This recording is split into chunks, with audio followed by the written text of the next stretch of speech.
Shalom,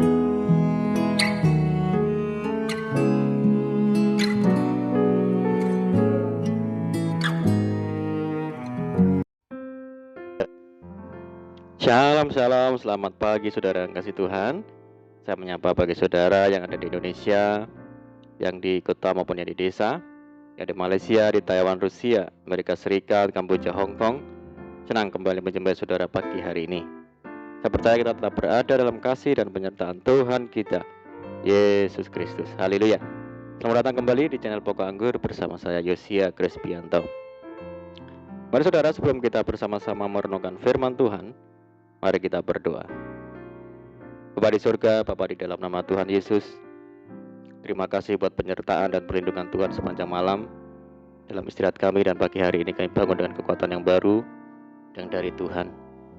Tuhan, sebelum kami beraktivitas, kami rindu untuk merenungkan firman Tuhan. Terangi hati kami ya Tuhan, agar kami mengerti dan memahami segala kehendak Tuhan bagi kami. Terima kasih Tuhan, ini doa kami.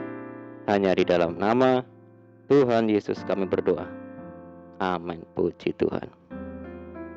Baik, kita akan membaca dalam Mazmur 119 ayat yang ke-19.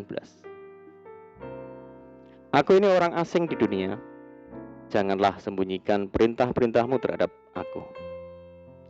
Saudara, sebagai orang-orang yang telah diselamatkan, keberadaan orang percaya bukan hanya berstatus pengikut Kristus atau orang Kristen, tapi juga telah diangkat sebagai anak-anak Tuhan dan sekaligus menjadi anggota keluarga kerajaan surga atau kewargaan surga. Sekalipun kita masih menjalani hidup di dunia, karena kewargaan surga mutlak bagi kita hidup sesuai dengan aturan-aturan yang berlaku di surga. Ialah firman Tuhan. Memang kita berada di dunia, tapi kita bukan berasal dari dunia ini, sehingga kita disebut orang-orang asing di dunia. Jika kita menyadari bahwa kita adalah orang asing dengan dunia, takkan lagi kita merasa heran, terkejut, dan kecewa apabila orang-orang dunia membenci kita, merendahkan kita, dan menempuh segala cara untuk menjatuhkan kita. Tuhan memperingatkan, jikalau dunia membenci kamu, ingatlah bahwa Ia telah lebih dahulu membenci aku daripada kamu. Sekiranya kamu dari dunia, tentulah dunia mengasihi kamu sebagai miliknya. Tetapi karena kamu bukan dari dunia, melainkan aku telah memilih kamu dari dunia, sebab itulah dunia membenci kamu. Mengapa Tuhan mengizinkan hal ini terjadi? Karena Tuhan mempunyai tujuan atas setiap orang percaya, yaitu sebagai orang asing di dunia ini, untuk membuat perbedaan hidup tidak serupa dengan dunia ini. Ketika orang-orang dunia hidup menurut kehendak sendiri, memuaskan nafsu kedagingannya, kita justru dituntut untuk hidup menurut kehendak Tuhan. Saat kita sedang berjuang untuk hidup benar, orang-orang dunia justru memusuhi dan menjauh kita. Apa yang menjadi kenyamanan, kesenangan, dan kenikmatan bagi dunia justru harus kita tinggalkan. Kita dituntut hidup seperti Nuh yang tetap hidup benar, sekalipun dunia dipenuhi dengan kejahatan.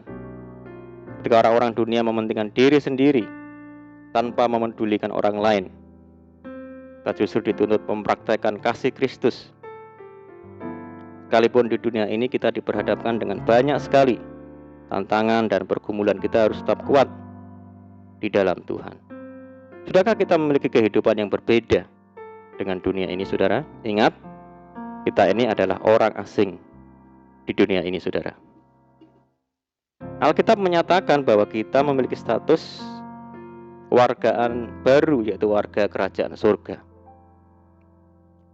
Meskipun saat ini kita masih berada di dalam dunia ini, karena status kita adalah warga kerajaan surga, kita pun juga harus memiliki kehidupan yang sesuai dengan hukum-hukum surga, yaitu firman Tuhan. Hidup menurut hukum-hukum yang berlaku di surga, berbeda dari dunia. Inilah yang menjadi kehendak Tuhan. Dikatakan, janganlah kamu menjadi serupa dengan dunia ini, tetapi berubahlah oleh pembaruan budimu, sehingga kamu dapat membedakan manakah kehendak Allah, apa yang baik, yang berkenan kepada Allah, dan yang sempurna.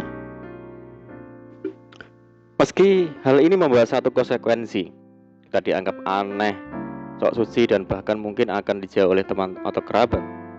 Lalu banyak dari kita yang akhirnya tidak lagi memiliki hidup yang berbeda, melainkan berkompromi dengan dosa, sebagaimana biasa dilakukan oleh orang-orang dunia.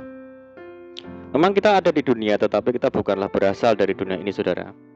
Warga kerajaan surga sangat bertolak belakang dengan dunia ini. Kita tidak bisa berkompromi dengan dosa, baik melalui perbuatan maupun pikiran. Adalah sangat penting untuk menyadari status kita sebagai warga kerajaan surga. Artinya, Yesus sebagai raja di atas segala raja yang berhak memerintah atas hidup kita. Hidup yang berpadanan dengan firman Tuhan adalah ciri hidup seorang warga kerajaan surga. Mari saudara, kita menyadari posisi kita saat ini, sebab kita warga kerajaan surga dan kita orang asing di dunia ini. Untuk itu jangan kita serupa dengan dunia ini, tetapi mari semakin hari kita semakin sepadan dengan firman Tuhan yang menuntun dan membawa kita kepada kemenangan demi kemenangan. Amin, puji Tuhan. Mari kita berdoa. Bapa di surga, Bapa di dalam nama Tuhan Yesus, terima kasih buat firman-Mu ya Tuhan. Ajar kami Tuhan untuk menyadari bahwa status kami adalah warga asing di dunia ini dan warga kami yang sesungguhnya adalah warga surga. Ajar kami tidak serupa dengan dunia ini ya Tuhan, tapi sepadan dengan firman Tuhan, sehingga kami mampu hidup berbeda dengan dunia ini. Terima kasih Tuhan.